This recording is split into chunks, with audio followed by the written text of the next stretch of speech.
తిరుమల శ్రీవారి సన్నిధిలో నిత్యం మార్మోగే భక్తి నాదానికి చిరునామా తాళ్లపాక అన్నమాచార్యుల సంకీర్తనలు. శతాబ్దాలు గడిచినా ఆ పదాల పరిమళం, స్వరాల మాధుర్యం ఏమాత్రం తగ్గలేదు. ఆ దివ్యగాన సంపదను భావితరాలకు అందించాలనే లక్ష్యంతో విజయవాడ కేబిఎన్ కళాశాలలో ఉచిత అన్నమాచార్యుల సంకీర్తనల శిక్షణా శిబిరం నిర్వహిస్తున్నారు. భక్తి రసాన్ని స్వరాల్లో నింపిన అన్నమయ్య సంకీర్తనలు విజయవాడలో మారుమోగుతున్నాయి. రాష్ట్ర సాంస్కృతిక శాఖ, కేబిఎన్ కళాశాల, అన్నమయ్య భావనా వాహిని ఆధ్వర్యంలో ఉచిత అన్నమాచార్యుల సంకీర్తన శిక్షణా శిబిరం నిర్వహిస్తున్నారు. అభినవ అన్నమయ్యగా పేరుగాంచిన పద్మశ్రీ డాక్టర్ శోభారాజు కేబిఎన్ కళాశాలలో కీర్తనలు నేర్పిస్తున్నారు. చిన్నారుల నుంచి వృద్ధుల వరకు సంగీత అభిమానులు పెద్ద ఎత్తున తరలివస్తున్నారు. విద్యార్థులు ప్రతి కీర్తనలో భావాన్ని అర్థం చేసుకుంటూ సాధన చేయడంతో పాటు రాగం, తాళం, పదాల ఉచ్చారణను నేర్చుకుంటున్నారు. ఈ శిబిరం వల్ల తెలుగు భక్తి సాహిత్యంపై మరింత అవగాహన పెరిగిందని చెబుతున్నారు.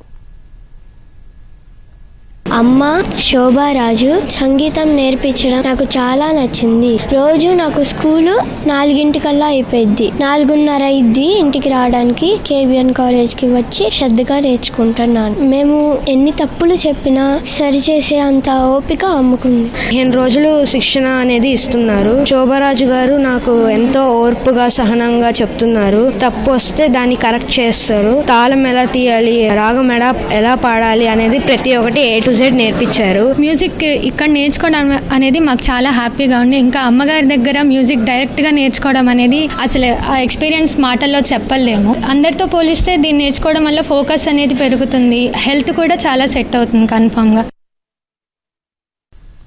ఉద్యోగులు, గృహిణులు కూడా ఈ శిబిరానికి పెద్ద ఎత్తున హాజరవుతున్నారు. ఈ సంకీర్తనలు నేర్చుకోవడం అదృష్టంగా భావిస్తున్నామని తెలిపారు.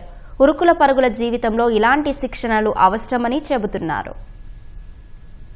ప్రోగ్రామ్ ఉంది చూడడానికి, అంటే సరే నేను చూడడానికనే వచ్చాను. నేను వచ్చిన తర్వాత అనిపించింది ఎందుకు మనం కూడా ఎందుకు నేర్చుకోకూడదు అని. సో ఆఫీస్ కట్టేసిన నేను నేర్చుకోవడానికి స్టార్ట్ చేశాను. ఇది అంత పెద్ద ఆవిడ దగ్గర నేర్చుకోవడం అనేది సహజం కాదు. ఇది ఓకే, ఎంతో అదృష్టం ఉంటేనే గానీ ఇది అవ్వదు. అన్నీ మర్చిపోయి ఇవిడ దగ్గర నేర్చుకుంటున్నాను. అంతేకాదండి, చిన్న పిల్లల దగ్గర నుంచి పెద్ద వాళ్ళ దగ్గర వరకు కూడా ఎటువంటి తప్పులున్నా ఓపికతో ఆవిడ సర్దుకుంటూ బాగా నేర్పిస్తున్నారు. చిన్నప్పుడు ఎప్పుడో సంగీతం నేర్చుకున్నాను, కానీ మళ్ళీ మ్యూజిక్ కాలేజీలో లాస్ట్ ఇయర్ చేరాను. ఇప్పుడు డాక్టర్ శోభారాజ్ గారి పాటలు, ఎప్పుడు కొండలలో నెలకొన్న, ఇవన్నీ చాలా పాటలు ఆవిడవే వింటూ పెరిగాం. నాన్నగారు ఎప్పుడు ఇవే పెట్టేవాళ్ళు. ఫస్ట్ అసలు మేడం గారిని కలవాలి అని ఒక ఆతృత, తర్వాత ఈ వర్క్ షాప్ లో పాల్గొని ఏదో నేర్చుకుందామని ఒక ఆతృత.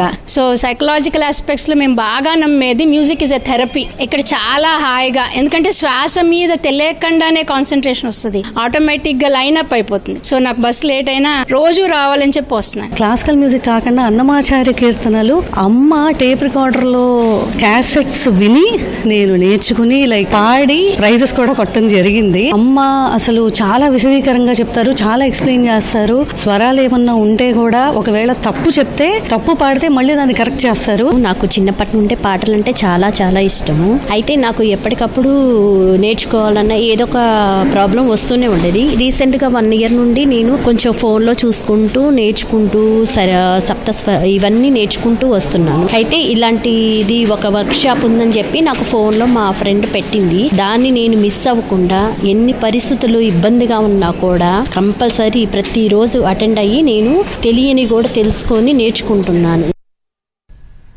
భావితరాలకు సంగీత అభిరుచిని పెంపొందించాలనే లక్ష్యంతో ఈ కార్యక్రమాన్ని నిర్వహిస్తున్నట్లు కేబిఎన్ కళాశాల ప్రతినిధులు చెబుతున్నారు.